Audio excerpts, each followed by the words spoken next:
Vamos lá. Olá, tudo bem? Eli, como é que você está? Oi, tudo bom, Dri? Tudo maravilha. Nós estamos na temporada 5, episódio 1, começando uma nova temporada hoje, então? Isso, de fones novos. Ai, fones antigos, mas tá No celular funcionando. novo, né? Tudo a gente vai ajustando, vai passando o tempo, né? Vamos É isso adquirindo novas aí. tecnologias. É isso aí. Bom, pessoal, hoje a gente vai falar sobre personagens famosos da história e começamos muito bem ali, Martin Luther King. Qual é a frase dele ali? E fala um pouquinho e vamos embora. Bom, a frase dele que eu escolhi para a gente discutir hoje é: nossas vidas começam a terminar no dia em que permanecemos em silêncio sobre as coisas que importam. Então, na verdade, falar sobre Martin Luther King em 15 minutos é o desafio do ano, né? Mas eu acho que essa frase ela resume o mais importante desafio que ele mesmo teve de nunca se silenciar sobre o racismo e sobre a desigualdade racial, né, que ele enfrentou tão bravamente nos Estados Unidos, junto de outras pessoas. Ele se destacou, mas a gente tem muitas pessoas que estavam ao lado dele nessa luta. E a gente sabe que isso não é não é uma coisa antiga. Esses dias mesmo a gente viu no Carrefour, a gente viu um problema super sério aí que aconteceu. Então, acho que é emblemático, né? Então, não dá para a gente ficar quieto sobre esse tipo de coisa, né? E são coisas que importam, né? Então, acho que trazer o Martin Luther King aqui hoje faz com que a gente discuta sobre as vidas que importam, você não acha? Eu acho que tem dois aspectos aí. Essa frase me remete a duas coisas, né? Nossas vidas começam a terminar no dia em que permanecemos em silêncio sobre as coisas que importam. Eu acho que isso tem toda a questão social, que a gente pode começar por esse viés, eu acho super válido, mas eu acho que também a gente pode olhar para os indivíduos, no Uhum, sentido de quando é que eu deixo de falar que algo importa para mim.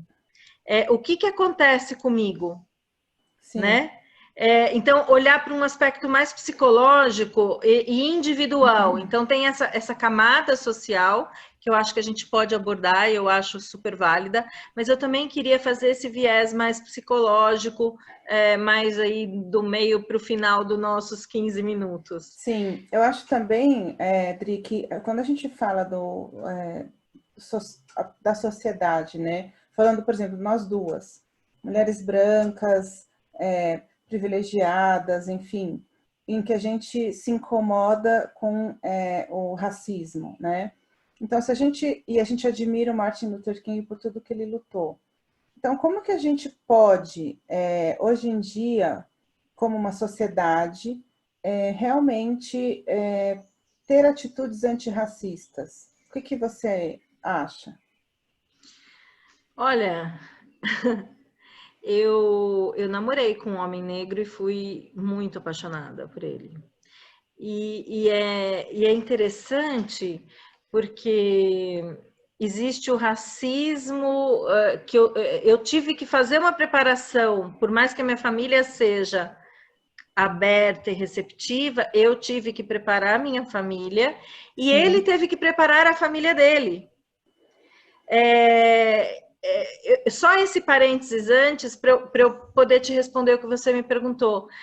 E a primeira coisa que a mãe dele, quando me conheceu, falou, ela virou assim e falou assim: nós nunca tivemos brancas na família, brancas e brancos. Nós só tivemos um italiano, acho que de um tio-avô, alguma coisa assim, né? uhum, Então, eu acho que existem esses dois lados, né? Que é tão surreal para mim pensar numa possibilidade de diferença. É, gente, eu não sei, fica difícil de eu falar entendi. isso. Agora, existe um racismo estrutural, existe uma leitura que a gente faz das situações, é, inconscientemente, existe. Por exemplo, ontem eu fui comprar pisos para reforma na minha chácara aqui. E a hora que eu saí e estava entrando no carro com a minha mãe, eu falei, mãe, entra rápido, entra rápido. Eram 3 garotos, tinha acho que um mais moreno e 2 brancos, mas com caras de malandro, né? Eles poderiam não fazer nada, como não fizeram. Mas existe uma coisa velada e inconsciente que a gente automaticamente liga um sinal de alerta. E isso é estrutural mesmo. É um resquício de uma época de escravidão que parece que não acabou. Exato. Né? Quando você pega mulheres negras, elas têm menos possibilidades na vida. Tem Rachel Maia, eu não sei se você conhece. Conheço. Ela era CEO da Lacoste. Eu conheci ela e a irmã dela num evento. Eu falei, gente, quando eu conheci as duas, eu falei, que mulher é que criou essas duas? Que mulheres lindas, maravilhosas, donas de si. Mas a gente sabe que não é fácil. E quantos por cento dessas mulheres chegam ali? Também assisto, tem o Gominho, não sei se você já ouviu falar, vou tirar como que eu falo? Vou falar dele porque ele fala, né, dos preconceitos que ele viveu. Ele tem a pele mais escura e ele hoje é ligado nas mídias, conhece todos artistas, cantores e etc. Mas existem os preconceitos que a gente ouve quando entra em contato com essas pessoas. Eu estou dando 2 modelos que chegaram lá no sentido de conseguir uma conquista, mas é um número muito pequeno. Sim. Se você comparar com outro perfil de sociedade. E o pior também é que a maioria da população negra não se sente representada, né? Quanto mais você vai subindo a pirâmide, então não se sente representada pelos médicos, pelos advogados, pelos professores universitários. Você vai olhando, é mais difícil. Então, eu estava ouvindo um podcast que chama Maria Vai com as Outras, depois escute porque é muito bom. É de uma jornalista que chama Branca Viana, da Rádio Novelo, que é da revista Piauí. E ela estava falando exatamente sobre isso, sobre essa pirâmide, né, que você vai subindo, e até assim, primeiro você tem a base, que são mulheres e homens, aí você tem mulheres e homens negros, aí você tem mulheres e homens brancos, aí você tem homens brancos, sabe assim? Então, por exemplo, a mulher branca já vai ganhar um passo da mulher negra. Sim. Mas o homem branco... Isso é racismo estrutural. Né? Porque parece, quando a gente olha a escravidão está longe, a escravidão não está longe. Não está longe. Não, isso eu também ouvi ontem. Exatamente, a escravidão não está longe. Em termos de tempo, ela é muito curta. Então, outro dia eu fui no cemitério em Mogi das Cruzes, onde tem grande parte da minha família...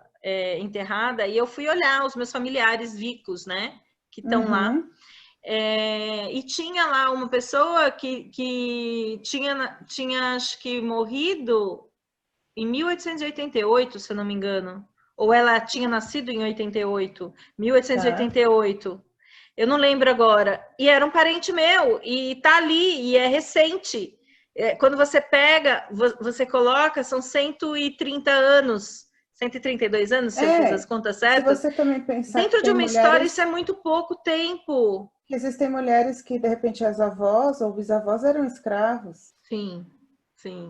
Mulheres, homens, enfim. Exatamente isso. E isso está ainda muito enraizado e de uma forma absurda, porque... não tem sentido, você só tem mais melanina no corpo do que outro, é só isso que te difere, é só isso, é a sua produção de melanina. Agora, o que vai nascer você com cabelo loiro, preto, não sei o que, gente, então eu acho que tem uns absurdos, e eu acho que assim, aí respondendo a sua pergunta, por que eu quis fazer isso? Eu acho que a gente tem que dar voz. E eu acho que se em um momento você automaticamente ligar esse racismo interno inconscientemente, que esse inconsciente seja muito rápido, que você tome posse da consciência e reverta o seu olhar, porque é o que está na sua mão fazer. E eu me lembro que quando eu tive esse namorado negro, eu achei muito, muito bom as minhas sobrinhas olharem para esses tipos de modelo. Sabe, eu não sou um modelo perfeito, mas eu acho que existe algo a se aprender aí, né? Então, eu lembro que eu falei assim, nossa, que legal que eu estou podendo, né, vivenciar isso, que elas podem aprender isso de forma diferente e não ficarem no mundo privilegiado, porque elas estão no mundo privilegiado. Sim. Né? Elas estão no mundo privilegiado. Então, eu acho que é isso, é a gente fazer a nossa parte. Não adianta a gente...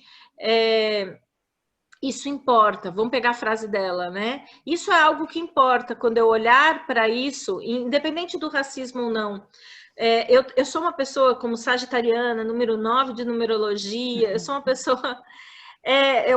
uma certa justiceira, assim, que fala em prol das minorias. Eu tenho esse perfil mesmo. Então, eu acho que eu tenho que usar a minha força, a minha consciência para trazer isso à tona e todo mundo, se cada um fizer um pouquinho, ótimo. Por que recentemente explodiu nos Estados Unidos, que teve aquele movimento que foi em Chicago, que os policiais agacharam, né? Em reverência? Isso. Porque tem uma hora que não dá mais, a sociedade está falando, chega. Né? A sociedade está falando, chega, isso não faz sentido. E eu acho que aqui no Brasil precisa ter algo muito mais forte, né? E precisa vir de pessoas como nós também. A gente precisa, que eu digo todos nós, né? Sair do hashtag e ter ações afirmativas, né? Mas é isso, né? Mas eu acho, cuide do seu quintalzinho. Eu acho que se esse vídeo servir para alguma coisa, serve para... Como é que estão as suas ações? Eu acho que eu jogaria para quem está ouvindo. Isso. Como é que está a sua percepção em relação... nas suas relações afetivas ou com família, ou com essa amigos, coisa da pandemia trouxe um monte de gente não favorecida que você pode estar olhando, porque isso importa. Eu estou faz 9 meses fora de casa e eu continuo dando subsídios para a moça que trabalha comigo, né? E ela vai e faz a limpeza na minha casa uma vez por semana, mas eu continuo assessorando. Então, eu acho que isso importa. A gente não está falando para ter uma grande ação. Eu acho que se você for destinado a ter a grande ação, vai. Eu não me vejo tendo uma grande ação nesse sentido. Sim, eu, Adriana, mas acho que não sou tomada nisso. O tijolinho, você começar de pequeno, né? Faça o que está em volta. Olhe para você, olhe para suas ações, olhe para as pessoas que estão... O que importa? E aí vamos olhar para a família. Agora, passando por esse aspecto um pouco mais psicológico, a gente tem 2 minutos. 3 minutos. Eu acho que a gente também tem que olhar para o que importa, o que tem valor para mim, o que importa para mim, o que é importante para minha família, no sentido de eu me posicionar. Né? A gente tem, então, nossas vidas começam a terminar no dia em que permanecemos em silêncio sobre as coisas que importam. Quanta gente vive relacionamentos abusivos, né? Eu me importo. Ou quantas pessoas a minha alma importa. Assim, ou testemunham relacionamentos assim, ou tratamentos assim, ficam quietas. E é esse olhar, eu acho que é um olhar individual. Se a gente conseguir plantar com esse vídeo uma sementinha de um olhar individual, de como é que você está interagindo, o que é que importa, a vida importa, o bem-estar das pessoas importa, sim, você distribuir amor importa, você apoiar quando precisa importa. Eu acho que essa frase, ela traz tantas nuances, sim, tanta coisa que a gente poderia estar olhando, mas isso parte de uma percepção ali. Exatamente. Né? Uma percepção individual.